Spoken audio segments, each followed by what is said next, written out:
أهلا بيكم في حلقة جديدة من قعدة روقان، ويلا بينا نبدأ حلقتنا. في ناس كتير قوي لما بتبص ليها من بره بتقول عليهم ما شاء الله ناجحة، شغل ماشي، اسمها معروف، الناس بتمدح وأرقام بتطلع وخطوات بتتحقق، بس من جوه في حاجة ناقصة، في قلق ساكن، وفي وجع مش مفهوم، وفي إحساس غريب كده إنك وصلت بس مرتحتش. ويمكن أصعب إحساس في الدنيا إنك تبقى ناجح بس مش مبسوط ومش عارف تقول ده لمين، لأن أي شكوى منك هتتحسب دلع أو جحود أو عدم رضا، أو أنت بتشتكي ليه ده غيرك بيتمنى اللي أنت فيه. الجملة دي لوحدها بتخلي أي حد يسكت ويقفل على نفسه ويبتدي يشك، هل اللي حاسس بيه ده حقيقي ولا أنا اللي مكبره؟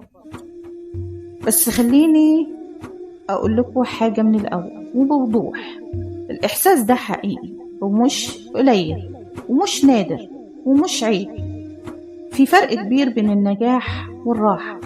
النجاح ممكن يبقى خارجي، مقاييسه واضحة، شهادات وفلوس ومنصب وتسقيف، لكن الراحة إحساس داخلي ملوش مقياس وملوش شهادة وملوش صورة على السوشيال.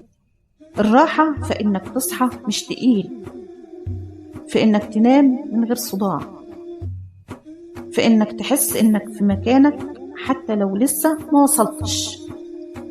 في ناس وصلت لكل اللي كانت بتحلم بيه واكتشفت إن الحلم نفسه كان غلط، مش لأنهم فشلوا، لكن لأنهم نجحوا في حلم مش حلمهم. نجحوا علشان يرضوا وعلشان يثبتوا وعلشان يعوضوا نقص، أو علشان يهربوا من خوف، أو علشان يسمعوا كلمة شاطر. لكن في لحظة هدوء بعد ما الدوشة ما بتخلص بتسأل نفسك، هو أنا تعبت علشان ده؟ هو ده اللي كنت مستنيه؟ وتكتشف إنك مش مبسوط بس مش قادر تسيب، لأنك دفعت ثمن كبير، تعب وسنين وتضحيات، وناس سابت حياتها علشان تكمل. وهنا بيظهر صراع مرهق جدا، وهو تكمل علشان ما يضيعش اللي فات ولا تقف علشان تنقذ اللي جاي.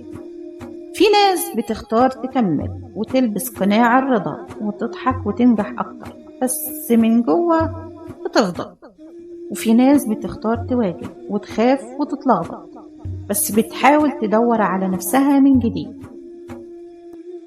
الإحساس إنك ناجح بس مش مرتاح غالبا بيجي لما حياتك كلها بقت أداء مش عيشة، كل حاجة محسوبة وكل خطوة محسوبة وكل كلمة محسوبة، وانت نسيت تحس ونسيت تسمع نفسك ونسيت تسأل أنا عايز إيه، مش الناس عايزة مني إيه. يمكن لأن طول عمرك بتنجح علشان تثبت مش علشان تستمتع، أو علشان تهرب من شعور إنك أقل، أو علشان تملى فراغ، أو علشان ما تواجهش وجع قديم. فالنجاح هنا ما بقاش إنجاز، بقى مسكن، ومسكن الألم عمره ما بيشفي. في لحظة هتحس إنك تعبان مش جسديا، لكن تعب صامت، تعب من النوع اللي مفيش له اسم، وتبدأ تشك، هو نجاحت أو هو أنا مش مقدر النعمة؟ لا، أنت إنسان، والإنسان محتاج توازن، مش أرقام بس، محتاج معنى ومحتاج إحساس، وبيكون محتاج يكون النجاح يكون متماشي مع قيمه هو مش ضدها. مش كل نجاح ينفع لكل الناس، في نجاحات تبان حلوة قوي بس مش شبهنا.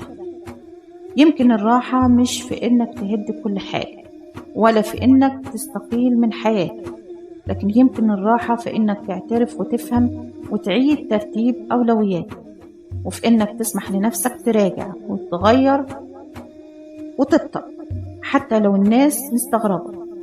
الراحة إنك تبقى صادق مع نفسك حتى لو ده مكلف، وفي إنك تقول أنا تعبت من غير ما تبرر، وتقول أنا مش مرتاح من غير ما تحس بالذنب، وتقول مش مطلوب منك كل شيء طول الوقت، وتكون ممتن ومبسوط طول الوقت، ومش مطلوب منك تضحك علشان شكلك ناجح، لكن مطلوب منك بس ما تخونش إحساسك. وفي النهاية النجاح الحقيقي مش إنك توصل، لكن النجاح الحقيقي إنك وانت ماشي تحس إنك عايش. ويمكن السؤال الأهم مش أنا ناجح ولا لأ، لكن يمكن السؤال الأصدق أنا مرتاح. ولو الإجابة لأ، يبقى لسه في مساحة في التعديل مش للفشل. وافتكر دايما الراحة مش رفاهية، الراحة ضرورة، ومن غيرها أي نجاح هيبقى إنجاز فاضي وصورة حلوة من غير روح. في النهاية لو الحلقة لمستك شارك الحلقة وبعتها لحد يكون محتاجها، وسيبوا تعليقاتكم على الحلقة لأن رأيكم يهمني ويساعدنا نكمل الرحلة مع بعض.